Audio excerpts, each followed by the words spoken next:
Sutra teratai yang menakjubkan. Bab 7, Perumpamaan Kota Gaib. Xinfaxiang, Rabu 27 April 2022. Mengikuti kebijakan dan berderma dengan cinta kasih universal. Buddha mengajarkan para bodhisattva untuk mengikuti kebajikan, berderma atau dana dengan cinta kasih universal, tekun mempraktikkan kedisiplinan sila dan kesabaran santi. Ajaran Buddha adalah mata bagi dunia. Meditasi, dhyana, dan kebijaksanaan prajna berada dalam dharma kehidupan, muncul dari perpaduan dari segala fenomena dharma, makanya dinamakan para makhluk. Sang Buddha datang ke dunia untuk memberikan pengajaran, berharap setiap orang bisa menjadi bodhisattva. Mematuhi aturan dalam pembinaan diri kita, itu adalah kebajikan. Dharma bajik adalah harus berderma, bersumbangsih dengan cinta kasih universal. Ini adalah hal penting yang harus dilakukan setiap orang dalam membina diri. Mengikuti pengajaran dari Sang Buddha, yaitu melakukan kebajikan dan berderma dengan cinta kasih. Ini sangatlah sederhana, sama sekali tidak sulit, asalkan kita bersungguh hati.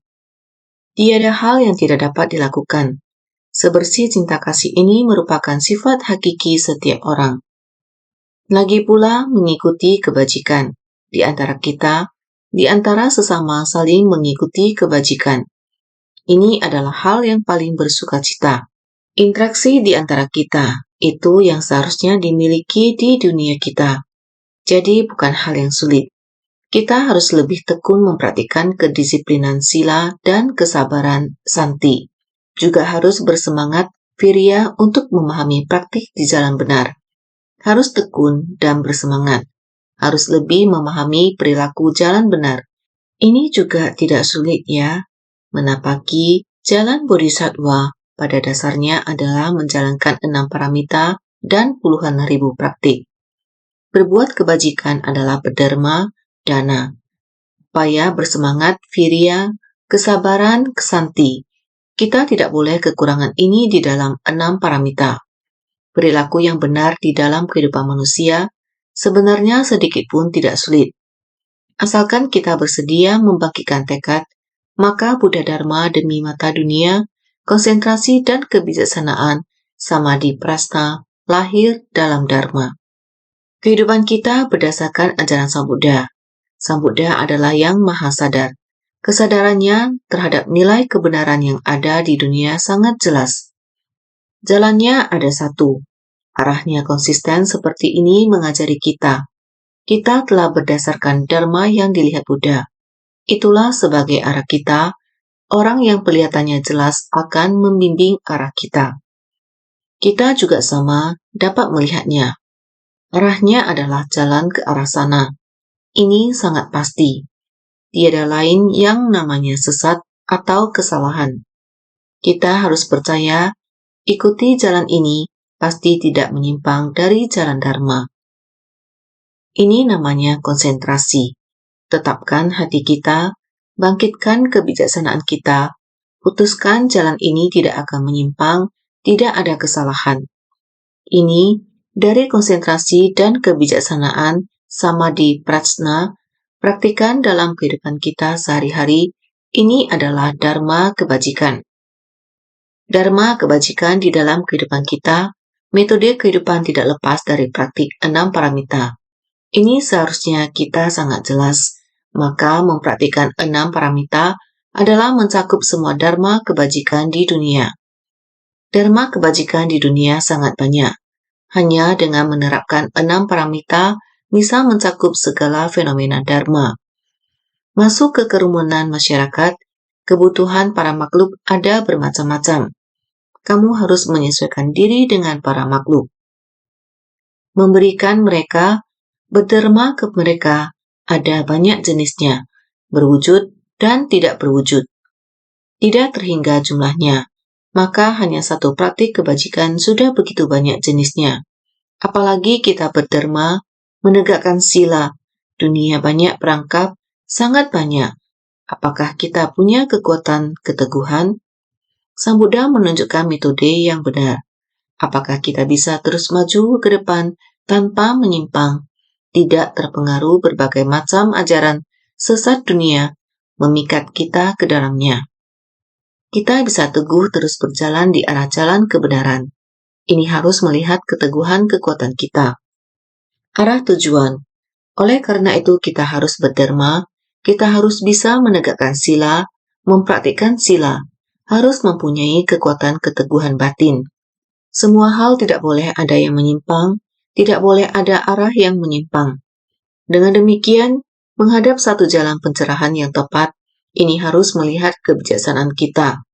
Bagaimana memegang teguh arah dan tujuan kita, maka ada keteguhan arah dan tujuan. Kita harus giat bersemangat. Giat bersemangat ada banyak jenisnya.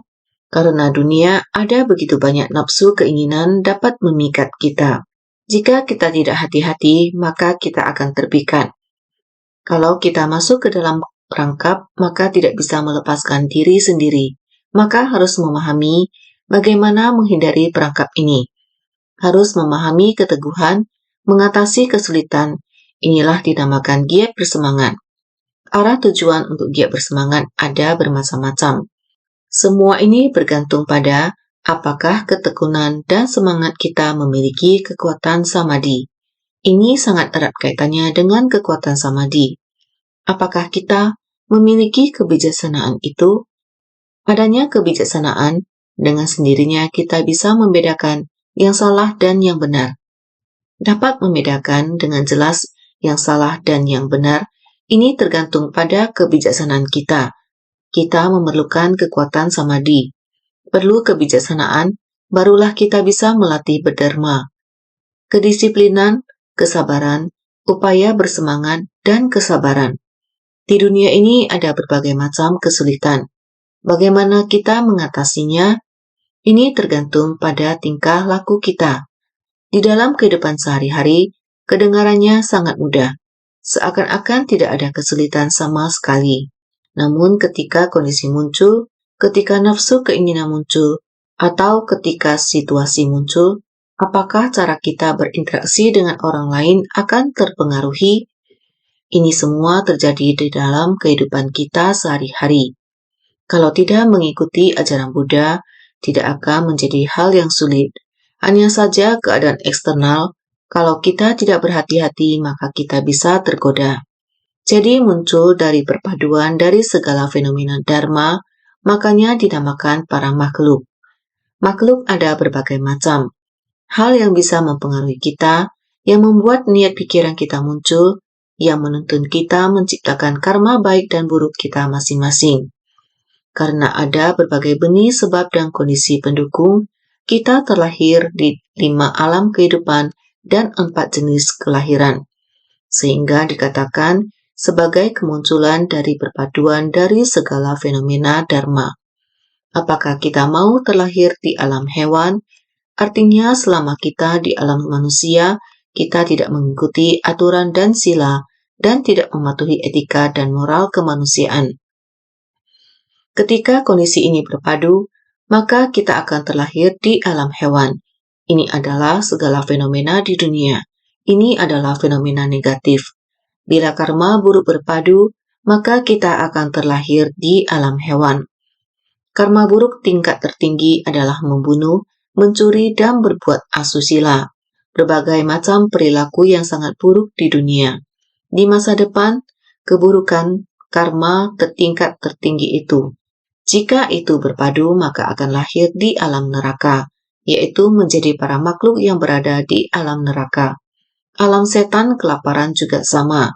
Saat di dunia kikir dan serakah, iri dengki, berbagai macam perilaku, melihat penderitaan orang, kikir dan tidak rela memberi. Dalam hal materi serakah dan tidak kenal puas, tidak melakukan kebajikan sama sekali, memiliki sangat banyak keserakahan, kikir, tidak ada niat pikiran baik. Berbagai hal ini berpadu, maka dia lahir di alam setan kelaparan. Tentu jika seseorang dapat mempraktikkan kebajikan tertinggi di dunia, menegakkan sila yang murni, berbagai macam perpaduan, bersumbangsi terus waktu yang lama, tentu akan terlahir di surga. Tergantung seberapa kebaikannya dan banyaknya berkah yang telah diciptakan, maka akan lahir di alam surga yang berbeda. Alam surga Brahma ada di 10 penjuru, yaitu di surga dari alam berwujud.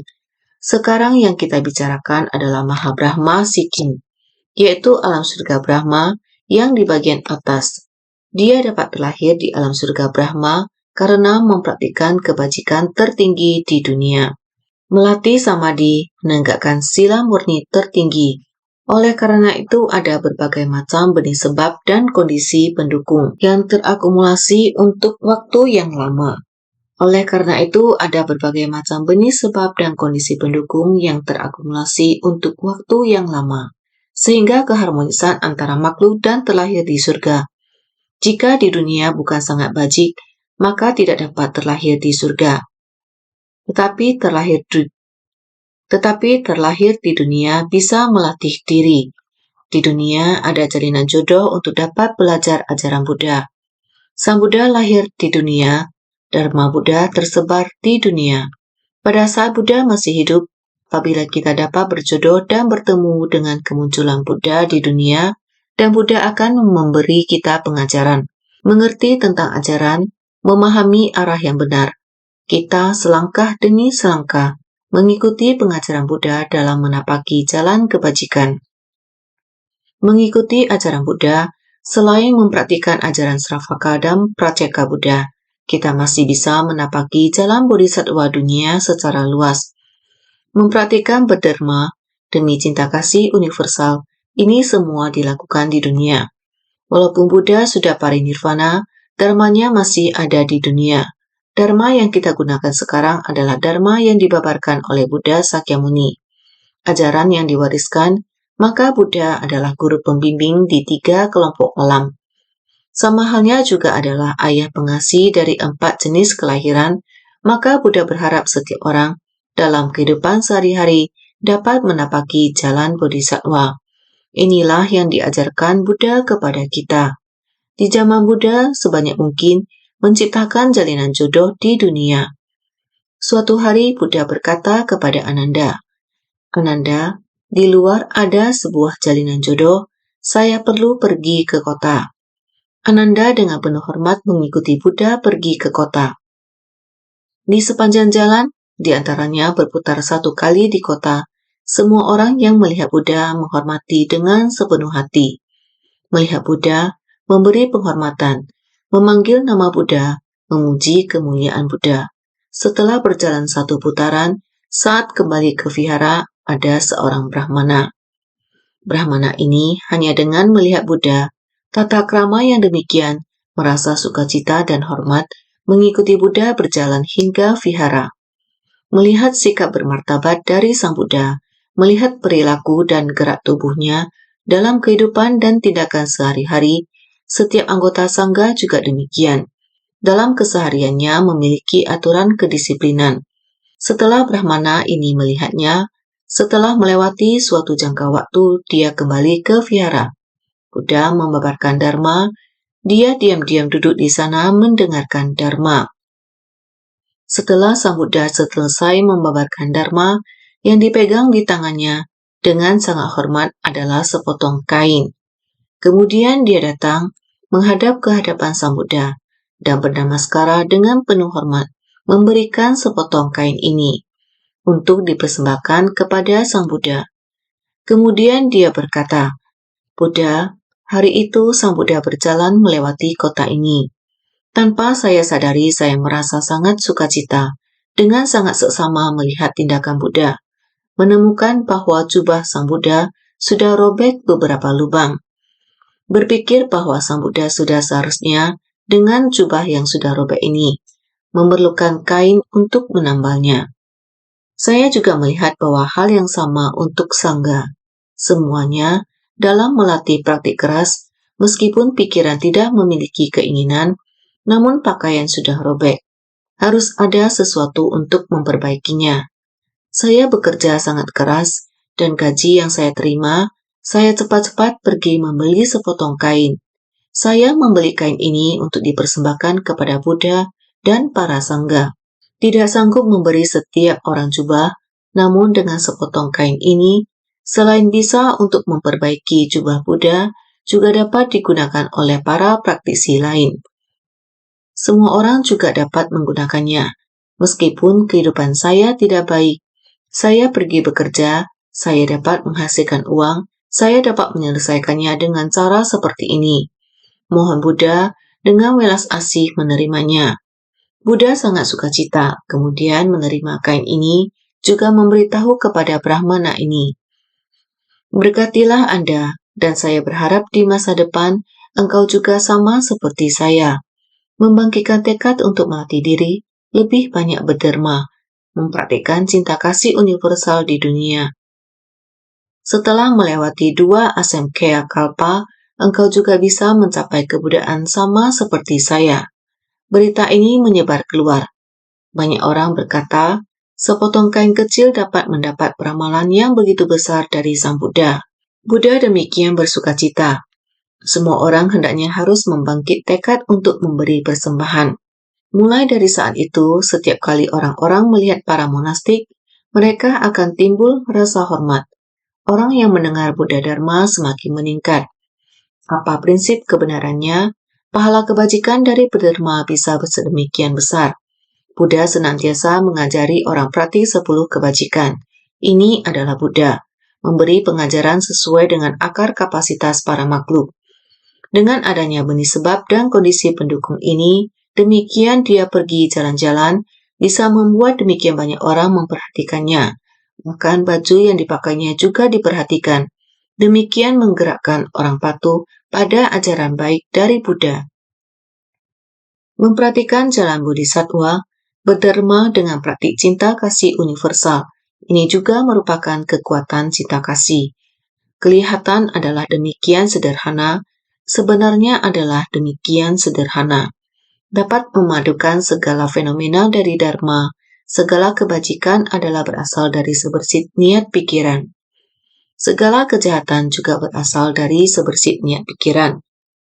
Dengan memiliki benih sebab dan kondisi pendukung, Buddha membimbing banyak orang untuk mendengar Dharma.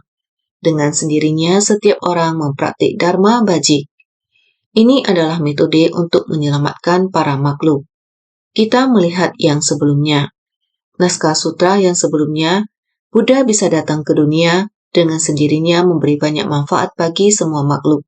Dengan sendirinya ajaran baik akan berkembang dan ajaran jahat akan berkurang.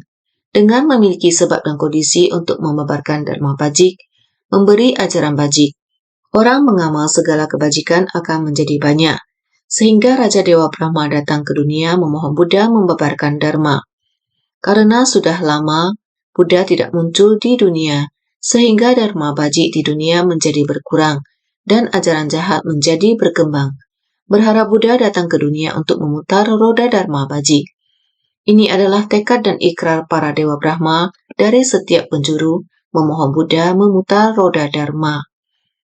Jadi bagian syair ini adalah melanjutkan naskah sutra yang sebelumnya, menyampaikan bahwa Buddha sangat lama tidak muncul di dunia, tidak menerima bimbingan dari Buddha. Karena tiada Buddha yang muncul di dunia, sehingga para makhluk tidak memiliki kesempatan untuk menerima pengajaran. Tidak menerima bimbingan dari Buddha, mereka senantiasa jatuh ke dalam alam rendah. Buddha bertindak sebagai mata bagi dunia, hanya muncul setelah jangka waktu yang lama dan jauh.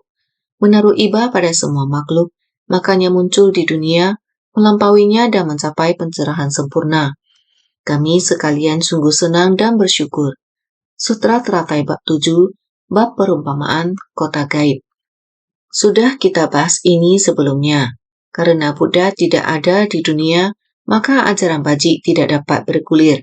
Buddha datang ke dunia bisa menjadi mata bagi dunia, menunjukkan arah untuk kita. Naskah sutra selanjutnya mengatakan, beserta segala makhluk lainnya, bersukacita dan memberi pujian sebagaimana belum pernah terjadi sebelumnya. Semua istana dari kami sekalian menerima cahaya dan berhiaskan keagungan. Sekarang kami membaktikannya kepada Bhagawan, hanya berharap agar menaruh iba pada kami dan menerimanya. Sutra Teratai Bab 7, Bab Perumpamaan Kota Gaib. Naskah sutra bagian ini menunjukkan bahwa Buddha telah muncul di dunia. Dengan adanya ajaran bajik bisa membuat para makhluk untuk mengurangi kejahatan. Bisa membuat orang perlahan memahami ajaran yang benar. Bisa melampaui dunia ini dan mendapatkan pencerahan sempurna. Maka kami semua sangat bersukacita.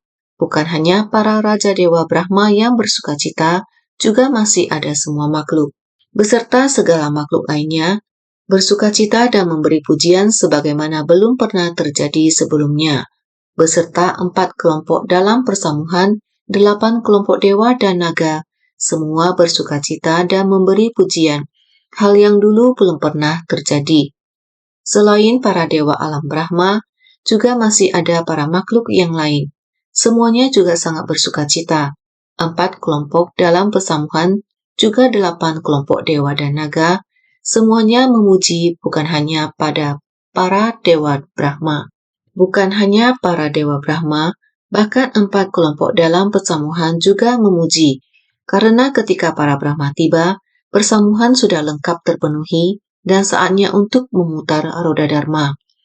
Maka sudah ada 4 kelompok, juga 8 kelompok dewan dan naga.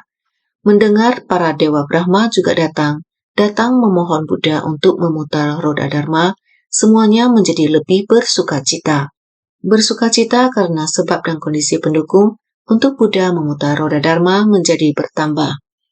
Semua bersukacita dan memberi pujian, hal yang dulu belum pernah terjadi. Artinya semua orang sangat bersukacita, dan 4 kelompok di persamuan ini terbagi menjadi 4 kategori. 4 kategori yang mendengarkan pembebaran Dharma dari Buddha. 1 penggagas, 2 penerima, 3 penanggap, 4 penjalin jodoh. Pertama adalah kelompok penggagas. Seperti disebutkan dalam bab metode terampil, dikarenakan Sariputra memohon sebanyak 3 kali, membuat Tathagata mengawali pembebaran sutra ini. Inilah penggagas. Kelompok penggagas adalah seperti ketika di bab metode terampil Sutra Teratai.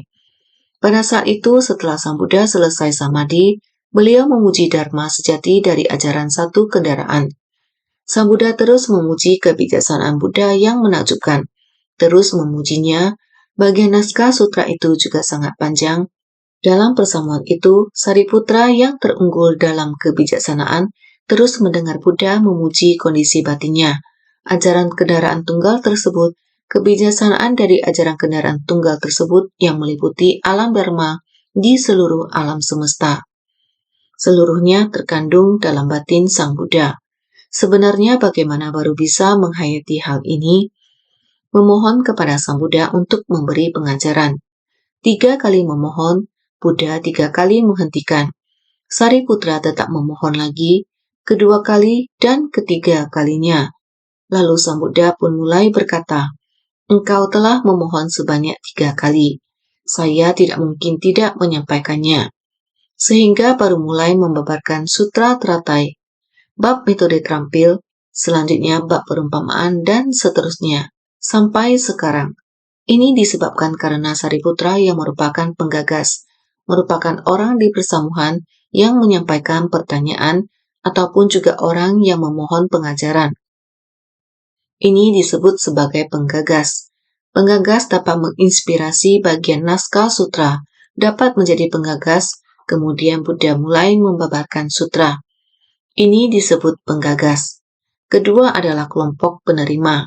Mereka yang duduk dalam persamuhan dan memiliki kapasitas yang sesuai, seperti para Sravaka, mereka yang mendengarkan sutra ini dan mendapatkan manfaat dengan mencapai pencerahan.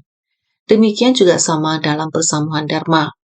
Di tempat yang sama, ada orang yang memohon Dharma. Setiap orang duduk di tempat situ juga memiliki harapan dalam hati mereka. Memohon Sang Buddha dapat menerima permohonan Sariputra. Memohon Sang Buddha membebarkan Dharma. Ini disebut penerima. Di tempat tersebut ada orang bertanya, Sang Buddha bisa membebarkan Dharma. sehingga Buddha membabarkan Dharma.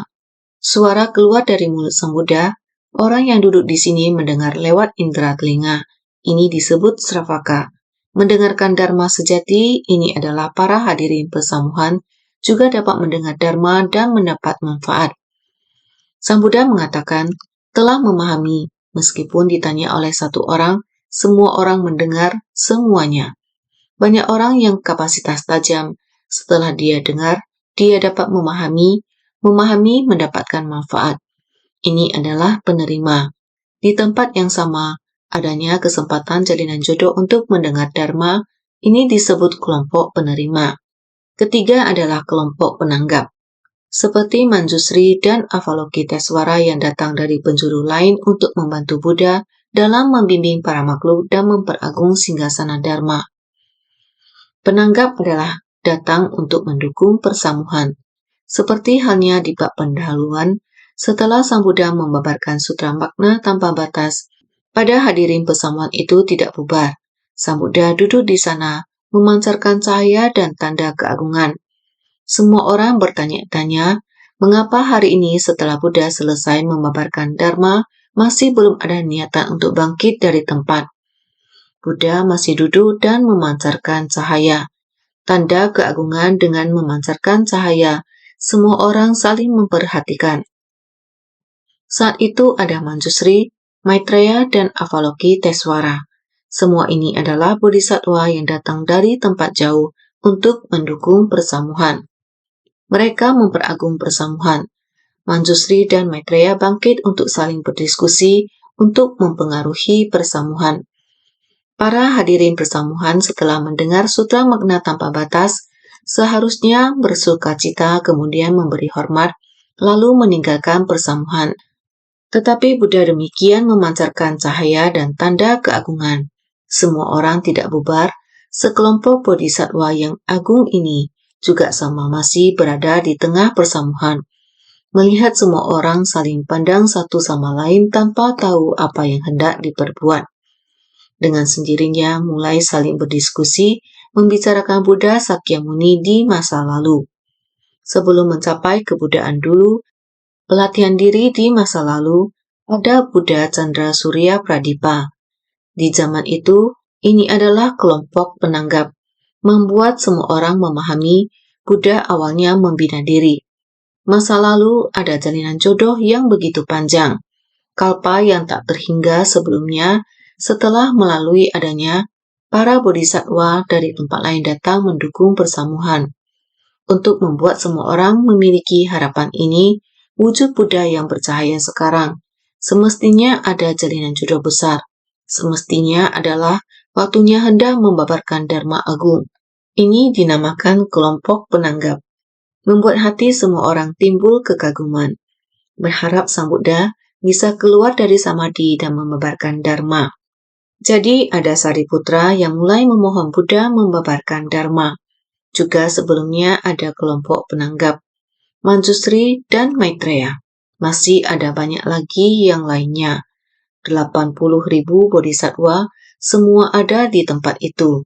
Ini semua dinamakan orang yang mempengaruhi persamuhan, bodhisattva yang memperagung persamuhan. Keempat adalah kelompok penjalin jodoh. Para makhluk dengan berkah sedikit sekarang tidak memperoleh manfaat berupa pencapaian pencerahan, tetapi menjalin jodoh untuk bertemu Buddha dan mendengarkan Dharma sebagai benih sebab dan kondisi pendukung untuk mencapai pencerahan di kemudian hari. Kelompok penjalin jodoh itu adalah para makhluk yang berkahnya sedikit. Melihat orang sedang mendengarkan Dharma, maka saya ikut orang pergi dengar. Datang untuk ikut meramaikan adalah sekarang tidak memperoleh pencapaian pencerahan. Tidak sungguh hati mendengar Dharma, hanya datang ikut dengar saja. Jadi Dharma ini tidak akan bisa masuk ke hati, tidak akan memperoleh manfaat berupa pencapaian pencerahan.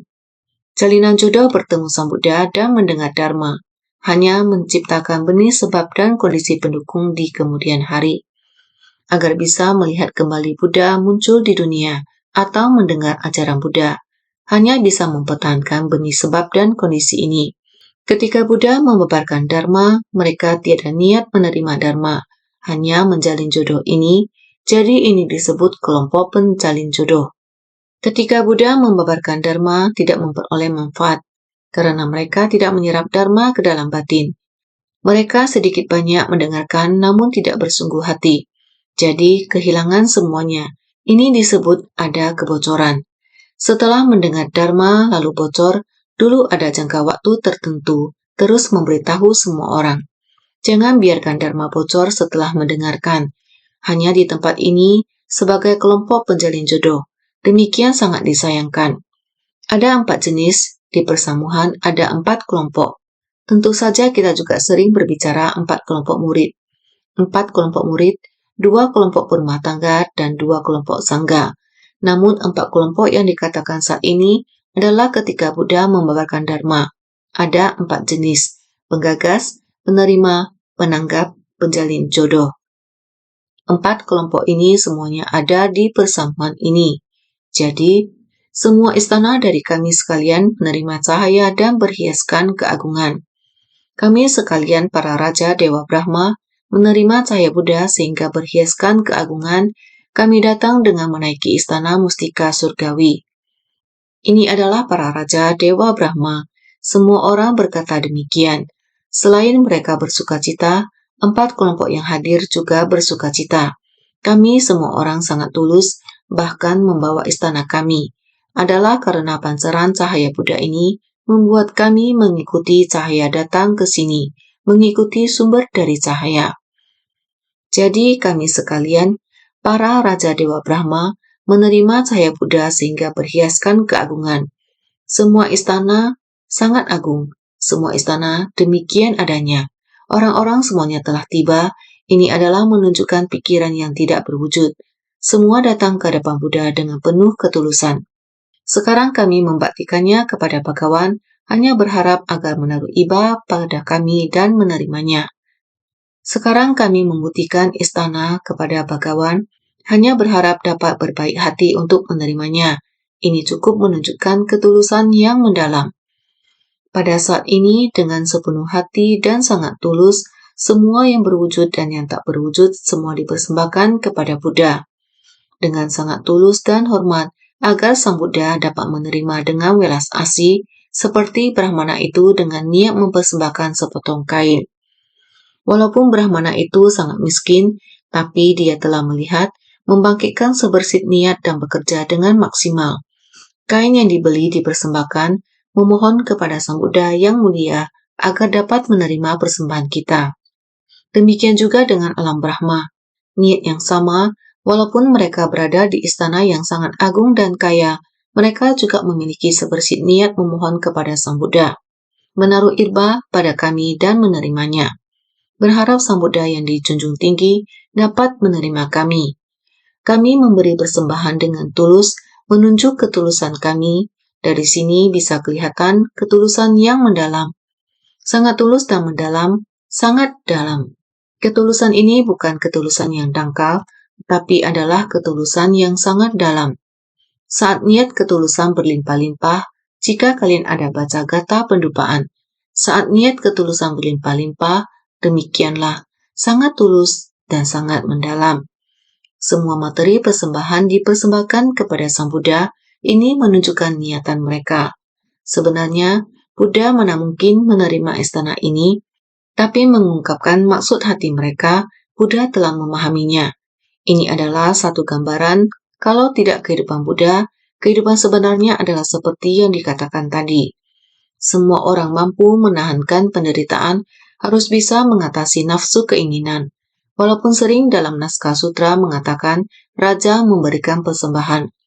Benda berharga yang sangat banyak, harta yang berlimpah, sebenarnya hanya menggambarkan ketulusan dari setiap orang, bersedia demikian bersumbangsi. Sebenarnya kehidupan Buddha hanyalah 3 helai jubah dan sebuah patra atau mangkok. Bisa sampai ke setiap tempat, sangga sering berpindah-pindah. Di dunia ini, dari dekat sampai jauh, kedua tepi sungai Gangga di India mempunyai jejak langkah Sang Buddha. Maka sangga bolak-balik pada negara yang tidak sama, melewati kota yang tidak sama. Mana mungkin barang persembahan orang yang begitu banyak semua diterima? Tidak, Ini hanya menyampaikan ketulusan hati mereka. Kemudian naskah mengatakan demikian. Semoga pahala kebajikan ini dapat melingkupi segalanya, sehingga kami sekalian dan semua makhluk dapat sama-sama mencapai jalan kebudaan. Sutra Teratai Bab 7, Bab Perumpamaan Kota Gaib. Semoga pahala kebajikan ini, saya ingin mempersembahkan segalanya, semua hati ini, tubuh ini, semua materi saya dengan tulus mempersembahkannya. Semoga pahala kebajikan ini dapat melingkupi segalanya. Semoga dengan pahala kebajikan dari namaskara kami yang paling tulus, penaburan bunga dengan penuh hormat dan persembahan istana kami dapat melingkupi dan memberi manfaat pada semua makhluk, sehingga bersedia mempersembahkan pahala kebajikan dengan tulus, bernamaskara, memberi persembahan, ini semua menggunakan hati yang tulus, termasuk memberi persembahan dengan menaburkan bunga, persembahan istana, dan lain-lain. Pahala kebajikan ini mulai dari batin, keluar mempersembahkan, berharap pahala kebajikan ini melingkupi dan memberi manfaat pada semua makhluk. Benda ini benar-benar berharap pahala kebajikan, asalkan dapat dilimpahkan kepada para makhluk. Banyak orang mengatakan, Master, harta kekayaan saya merupakan milikmu. Benarkah? Saya tidak memerlukannya. Tidak, Master. Anda memerlukannya. Di dunia banyak makhluk yang menderita. Saya mengatakan, ini benar. Harta kekayaan kamu seharusnya milik para makhluk di dunia. Ini dalam waktu yang tidak lama. Ada sepasang suami istri, saya mengatakan, karir kamu masih begitu sibuk. Pikiran tentang karir masih sangat besar. Dia mengatakan, tidak, Master. Kebanyakan waktu saya melakukan ceji. Karir saya diserahkan kepada mereka. Saya tidak punya anak. Tidak perlu diberikan kepada anak. Ini merupakan pahala kebajikan. Benar-benar dapat melingkupi dan memberi manfaat pada semua makhluk. Walaupun harta mereka sangat banyak, walaupun dikatakan, Master, ini semua milikmu. Sebenarnya merupakan milik para makhluk di dunia. Banyak orang sampai akhirnya semua benda ini diberikan ke sebuah organisasi amal, prinsip kebenaran yang sama, sehingga kami sekalian dan semua makhluk dapat sama-sama mencapai jalan kebudaan. Kami sekalian dan semua makhluk di alam Dharma dapat saling memberi manfaat satu sama lain dan sama-sama mencapai jalan kebudaan. Kita semua dan para makhluk, Raja Dewa Brahma, bukan hanya untuk mereka sendiri dapat mencapai jalan kebudaan, termasuk semua makhluk dapat sama-sama mencapai jalan kebudaan. Kami sekalian dan semua makhluk di alam Dharma, semua makhluk di alam Dharma dapat mencapai jalan kebudaan. Inilah melingkupi 6 alam kehidupan dan 4 jenis kelahiran. 3 kelompok alam. Semua orang, semua makhluk berjiwa, semua memiliki jalinan jodoh menerima ajaran Buddha. Ada jalinan jodoh melatih diri untuk memutuskan samsara, dapat mencapai jalan kebudaan. Inilah membangkitkan tekad luhur.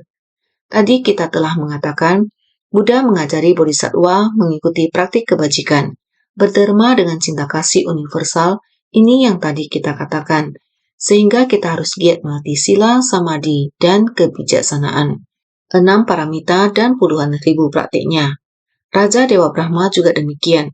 Berharap dapat melingkupi semua makhluk di dunia, segalanya yang didermakan, semua makhluk di dunia memiliki pahala kebajikan.